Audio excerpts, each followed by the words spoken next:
하나님 말씀 시편 73편 16절에서 28절의 말씀입니다. 시편 73편 16절에서 28절의 말씀 우리 한 목소리로 같이 읽도록 하겠습니다. 시편 73편 16절입니다. 시작. 내가 어쩌면 이를 알까 하여 생각한즉 그것이 내게 심한 고통이 되었더니 하나님의 성소에 들어갈 때야 그들의 종말을 내가 깨달았나이다. 주께서 참으로 그들을 미끄러운 곳에 두시며 파멸에 던지시니 그들이 어찌하여 그리 갑자기 황폐되었는가. 놀랄 정도로 그들은 전멸하였나이다. 주여, 사람이 깬 후에는 꿈을 무시함같이 주께서 깨신 후에는 그들의 형상을 멸시하시리이다. 내 마음이 산란하여 내 양심이 찔렸나이다. 내가 이같이 우매무지함으로 주 앞에 짐승이오나 내가 항상 주와 함께하니 주께서 내 오른손을 붙드셨나이다. 주의 교훈으로 나를 인도하시고 후에는 영광으로 나를 영접하시리니 하늘에서는 주 위에 누가 내게 있으리요 땅에서는 주밖에 내가 사모함이 없나이다.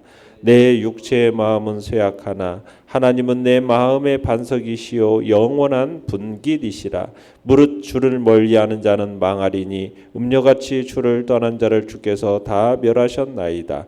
하나님께 가까이함이 내게 복이라. 내가 주 여호와를 나의 피난처로 삼아 주의 모든 행적을 전파하리이다. 아멘.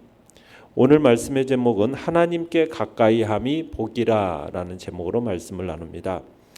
우리가 어제 말씀을 통해서 악인이 형통하고 강성해지는 반면에 바르게 살고자 하는 자신은 종일 재앙을 당하며 아침마다 징책을 당하는 그런 부조리한 현실에 대해서 매우 그게 큰 시험이 되었고, 그리고 지금까지 지켜왔던 그 신앙에 대한 깊은 회의를 갖게 되었음을 보았습니다.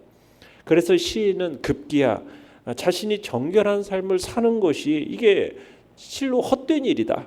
이렇게 헛된 일에 지나지 않다라는 것으로 생각하기에 이르게 된 거죠.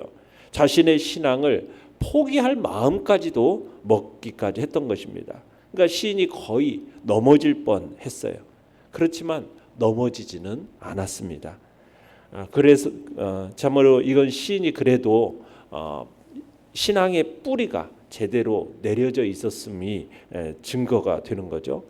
비록 시인의 신앙은 알 수 없는 하나님의 그 섭리 앞에서 참 뿌리까지 흔들리기는 했었어요. 그렇지만 뿌리가 뽑히지는 않았다는 것입니다. 신앙에 대한 어떤 회의에 대한 생각을 마음에 품기는 했지만 그것을 입 밖으로 내뱉지는 않았습니다. 그런데 이것에 대한 생각이 마음에서 떠나지 않았던 거예요. 자, 16절을 다시 한번 읽어보겠습니다. 시작. 내가 어쩌면 이를 알까 하여 생각한즉 그것이 내게 심한 고통이 되었더니. 그러니까 시인은 이 부조리하게만 보이는 이 현실을 좀 바로 이해하기 위해서 깊이 몰두하고 애썼다라는 거죠. 왜 하나님의 섭리가 이와 같이 진행이 될까? 이 해답을 얻고자 몸부림치고 고민했다는 겁니다. 그렇지만 이런 몸부림에도 불구하고 참으로 악인을 형통케 하시는 하나님의 뜻, 이걸 헤아릴 수가 없었던 거죠. 그러니까 그의 물음이 인간의 모든 지혜와 인간의 그 지식의 한계를 넘어서는 것이기 때문에 이게 인간이 스스로 이에 대한 해답을 얻고자 하지만 얻지를 못했던 겁니다. 그러다가 시인이 자신이 그토록 얻고자 했던 해답을 어디에서 얻을 수 있었다라고 얘기하고 있습니까? 하나님의 성소에 들어갈 때야 얻을 수 있었다. 그게 이제 17절에서 얘기하고 있죠. 하나님의 성소에 들어가서. 하나님의 성소에 들어간다라는 것은 무엇을 얘기하는 거겠습니까? 오늘날로 얘기하자면 하나님께 기도하는 거겠죠. 왜요? 하나님의 성소에 들어간다라는 것은 무엇을 의미하는 겁니까? 하나님을 예배하거나 하나님께 기도하기 위함이기 때문이죠. 그러니까 우리가 하나님의 성소에 들어갈 때 하나님 앞에 나아가 기도하고 하나님의 말씀을 읽고 하나님의 말씀을 묵상할 때 우리는 우리의 인생의 문제들에 대한 참된 해답을 얻을 수 있다라는 이야기입니다. 자, 그렇게 성소에 들어가서 시인이 깨닫게 됩니다. 내용관찰 문제 1번을 보시면 시인이 깨달은 악인들의 종말은 어떠합니까? 자, 17절에서 19절을 같이 읽어보겠습니다. 시작. 하나님의 성소에 들어갈 때야 그들의 종말을 내가 깨달았나이다. 주께서 참으로 그들을 미끄러운 곳에 두시며 파멸에 던지시니 그들이 어찌하여 그리 갑자기 황폐되었는가 놀랄 정도로 그들은 전멸하였나이다.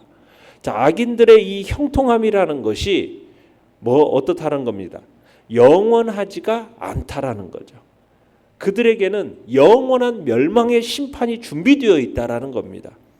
악인들이 세상에서는 형통하고 번영하는 것 같이 보여도 그들의 운명은 결국 심판의 날을 향해서 돌진하고 있다라는 거예요. 악인의 궁극적인 운명은 어떻게 되느냐? 완전하고도 영원한 파멸이라는 겁니다. 전멸 이렇게 표현하고 있죠. 자, 20절 읽어보겠습니다. 20절 시작. 주여 사람이 깬 후에는 꿈을 무시함같이 주께서 깨신 후에는 그들의 형상을 멸시하시리이다. 자, 이 세상에서의 그 형통과 번영이라는 것은 지극히 허무하다라는 거예요. 그 얘기를 하고 있는 겁니다. 그러니까 사람이 아무리 화려하고 행복한 꿈을 꾸어도요, 잠에서 딱 깨어나면 어떻습니까? 그게 다 그만이잖아요. 꿈이 화려할수록 잠에서 깨어나면 어때요? 허무감이 더할 뿐인 거죠. 그러니까 이와 같이 악인들이 이 세상에서 누리는 그 형통과 번영이라는 것은 지극히 허무한 것에 지나지 않다는 거예요. 그들이 형통하고 번영하면 번영할수록 그 심판날에 자신이 살아온 그 인생에 대한 허무감, 심판의 두려움, 그것만 더 크게 느낄 뿐이라는 거죠. 그러니까 악인들은 일장춘몽이라고 하지 않습니까? 일장춘몽과 같은 꿈과 같은 현실을 사는 자들이라는 겁니다. 그들은 하나님의 심판의 날이 이르면은 자신들이 이 세상에서의 그 형통과 번영으로 인해서 교만하고 오만하게 하는 행동이 얼마나 어리석은 일이었는지를 알게 될 거라는 거죠. 꿈은, 이 꿈이라는 것을 현실로 착각하는 사람들이 있게 되는데, 여러분 그 사람들이 맞게 될 궁극적인 운명은 정말 완전히 허무한 거 아니겠습니까? 그런 상태가 됨을 얘기하는 겁니다. 그러니까 하나님은 심판날에 그들의 형상을 멸시할 거다 이렇게 얘기하죠. 그들의 존재 가치를 인정하지 않겠다라는 겁니다. 마지막 종착역이 어디예요? 영원한 멸망일 뿐이다 라고 지금 선언하고 있는 겁니다. 내용관찰 문제 2번입니다. 이제 시인은 하나님에 관해 어떻게 묘사합니까? 자, 이렇게 해서 깨달은 시인은 자신이 얼마나 우매했는지에 대해서, 어리석었는지에 대해서 자책을 합니다. 그러면서 하나님께서 그와 함께 하시고 그를 붙잡아 주시고 인도하시는 분임을 이제 고백하는 모습을 보게 됩니다. 23절로 24절을 읽어보겠습니다. 시작. 내가 항상 주와 함께하니 주께서 내 오른손을 붙드셨나이다. 주의 교훈으로 나를 인도하시고 후에는 영광으로 나를 영접하시리니. 자, 악인이 형통하고 의인이 고난당하는 그런 상황은 시인으로 하여금 하나님의 공의로우심에 대해서 의심하게 만들었어요. 그래서 시인은 하마터면은 신앙의 길을 포기하고 정말 악인의 길로 행할 뻔했었어요. 그런데 시인은 큰 시험에 들기는 했었지만 완전히 넘어지지는 않았어요. 그 넘어짐이 면할 수 있었어요. 이유가 뭐냐? 하나님이 자신의 오른손을 붙드셨기 때문이다 라고 얘기합니다. 자신이 넘어짐의 위기에서 벗어난 것이 결국에는 뭐란 얘기입니까? 전적으로 하나님의 은혜다라고 고백을 하는 거죠. 그러니까 시인은 지금 하나님이 인간에게 베푸시는 은혜를 이제 두 가지 측면에서 언급하고 있는데, 첫 번째는 뭐냐면 살아있을 동안에 인도하시는 은혜입니다. 살아있을 동안에 하나님이 나를 인도하셨다. 그 교훈으로 나를 인도하셨다. 두 번째는 뭡니까? 나중에, 후에는, 나중이 언제겠어요? 죽은 후에는 뭐예요? 영광으로 영접하시는 은혜입니다. 그러니까 하나님께서 당신의 말씀으로 교훈을 주시면서 자신의 삶을 안내하시고 통치하시고 때로는 모사와 같이 위기심마다 필요한 교훈을 주시는 분이라는 거죠.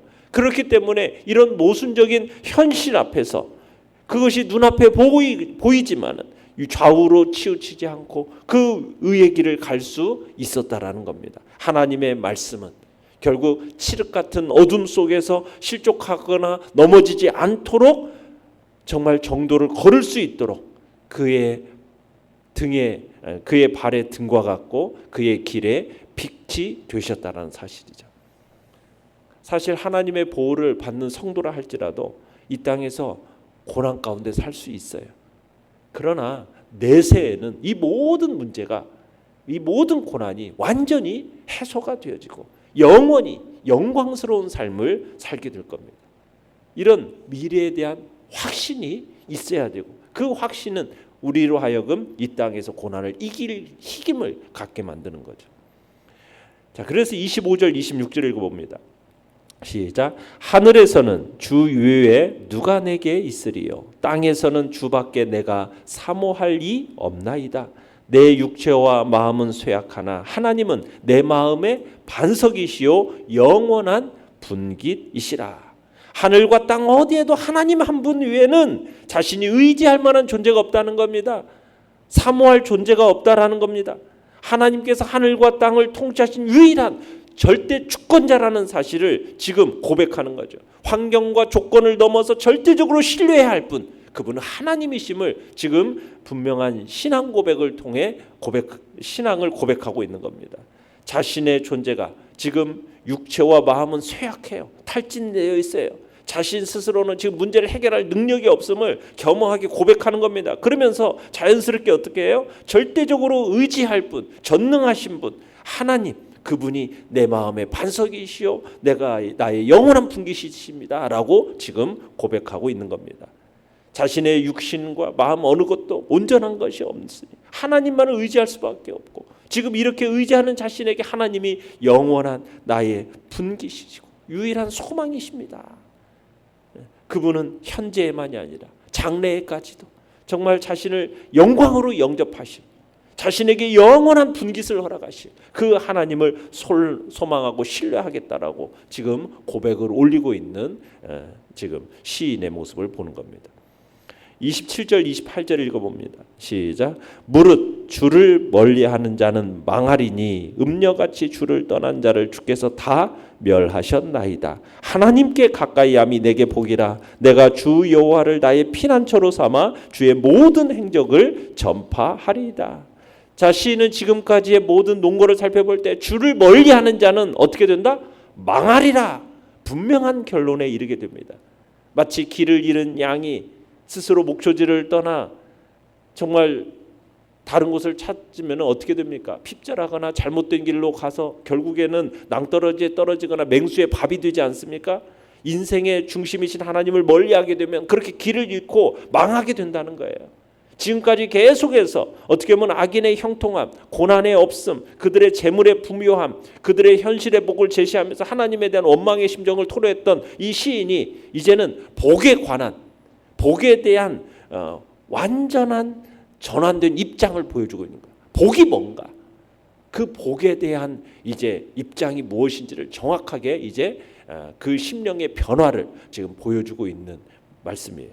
자, 연구한 묵상 문제 3번을 보시면 시인이 하나님께 가까이함이 복이라고 말한 이유는 무엇입니까? 자, 주께 가까이하는 자는 주께서 반석이 되시고 영원한 분깃이 되셔서 그를 안위하시고 그의 필요를 채워주실 뿐만 아니라 영원히 지키시고 인도하실 것이기 때문에 그래서 하나님을 가까이함이 복이다라고 말하는 것을 보게 됩니다. 그러니까 시인이 지금 성소에서 깨달은 것을 통해서 얻게 된 게 뭐냐? 복의 개념입니다. 그가 이전에 가졌던 복의 개념은 뭐였어요? 이전에는 하나님의 축복이라고 생각했던 것이 이 세상의 형통과 이 세상의 번영이었어요. 그래서 하나님의 정말 정결한 사람에게는 그런 세상의 형통과 세상의 번영을 허락하시는 거라고 생각을 했어요. 그러다 보니까 하나님께서 왜 악인에게 축복하시는가? 왜 자신에게는 재앙을 주시는가? 이게 이해할 수가 없었어요. 그래서 거의 넘어질 지경에까지 이르렀다라는 거예요. 그런데 지금 말하는 게 뭡니까? 참된 축복이 뭔가?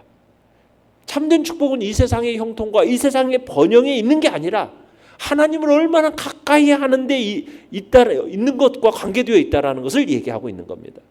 세상적으로 아무리 형통하고 번영한다고 해도 하나님을 멀리하는 자는 결국 어떻게 될 것이다? 멸망할 것이다.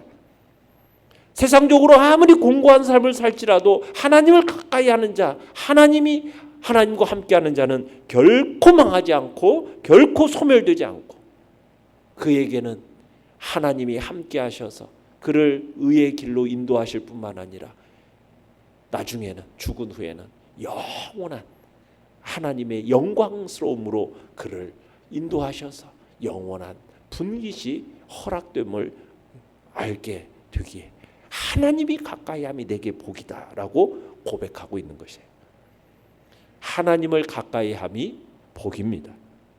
하나님을 가까이하는 자는 이 세상에서 비록 고난을 당하지만 궁극적으로는 영원한 영광을 누리게 됨을 믿으시길 바랍니다. 하나님 나라의 영원 지복이 있음을 알고 그걸 누리게 됨을 믿으시길 바랍니다.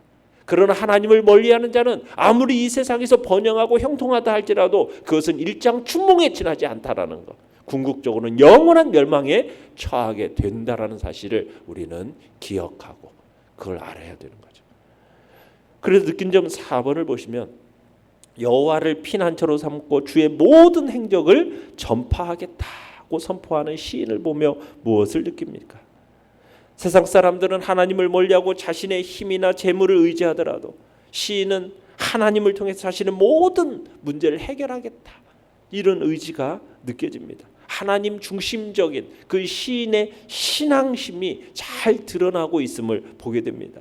진정한 축복이 하나님께 가까이 함에 있음을 깨달은 시인은 하나님께 신앙을 고백할 뿐만 아니라 더 나아가서 자신의 어떤 결단, 삶의 방향, 이것을 천명하고 있는 거죠. 어떻게 천명할까? 내가 하나님을 나의 피난처로 삼고 내가 주님의 그 모든 행적을 전파할 것입니다.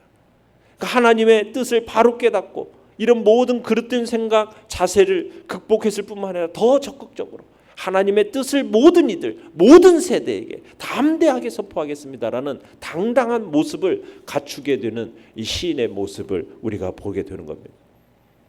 우리는 지나치게 세상적인 번영이나 성공에 집착해서는 안 됩니다. 우리가 세상에서 성공과 번영을 누린다, 이게 참 감사할 일이긴 하지만은 하나님께서 베푸시는 진정한 축복이 그런 것이라고 생각해서는 안 된다라는 거죠. 세상적인 번영과 세상적인 형통을 진정한 축복이라고 생각해서 거기에 집착하게 된다면 우리는 큰 시험에 들게 될 겁니다. 그것을 얻기 위해서 막 수단 방법을 가리지 않겠죠. 그러다가 악한 자로 전락하게 되는 겁니다. 진정한 복은 이 세상의 것이 아니고 영원한 것이어야 합니다. 세상의 번영과 세상의 형통은 지극히 일시적인 것에 불과하다라는 사실을 우리는 기억해야 됩니다. 세상적인 형통과 세상적인 번영이 진정한 복이 아니라는 것을 우리는 기억하고 마음에 새겨야 돼요. 진정한 복. 우리는 이 세상의 것에 그것을 위해서 우리의 인생을 낭비하거나 그런 것에 집착해서는 안 되고 진정한 복, 영원한 복, 그것을 위해서 우리가 수고해야겠죠. 그것이 무엇입니까? 하나님을 가까이 하는 것입니다. 하나님을 가까이 하는 것. 진정한 복의 근원이신 하나님, 우리에게 영원한 복을 주실 하나님, 그 하나님을 가까이 하는 것이 진정한 복이죠. 우리가 진정한 복의 척도, 이 개념이 우리의 가슴에 진정 새겨져야 돼요. 세상의 번영, 세상의 형통이 아니라 내가 하나님을 얼마나 가까이 하느냐, 여기에 달려있다는 사실을 우리가 기억하면서 오늘 하루도 정말 하나님을 가까이 하는데 더 힘쓰는 자리에 우리 모두가 있기를 간절히 바랍니다. 결단과 적용 5번입니다. 나는 하나님께 가까이 함의 복을 얼마나 누리며 살고 있습니까? 내가 누리는 복들을 오늘 누구에게 전하겠습니까? 오늘도 하나님 앞에 나온 여러분들이 하나님을 더 가까이 기도로, 말씀으로 그분의 음성을 듣고 그분의 뜻을 깨닫고 그분의 말씀을 더 묵상하면서 그분의 마음속으로 더 깊이 들어가서 하나님을 닮아가고 예수 그리스도의 형상을 닮아가는 복된 자리에 우리가 있어서 그로 인해 우리가 누리는 그 참된 만족, 기쁨, 그리고 소망, 그것들을 세상 가운데 그 하나님을 전하는 복된 자리에 우리 모두가 있기를 간절히 바랍니다. 오늘의 기도 같이 읽겠습니다. 시작. 하나님을 늘 가까이 하며 누리는 복들을 많은 사람에게 전하며 살게 하소서. 아멘.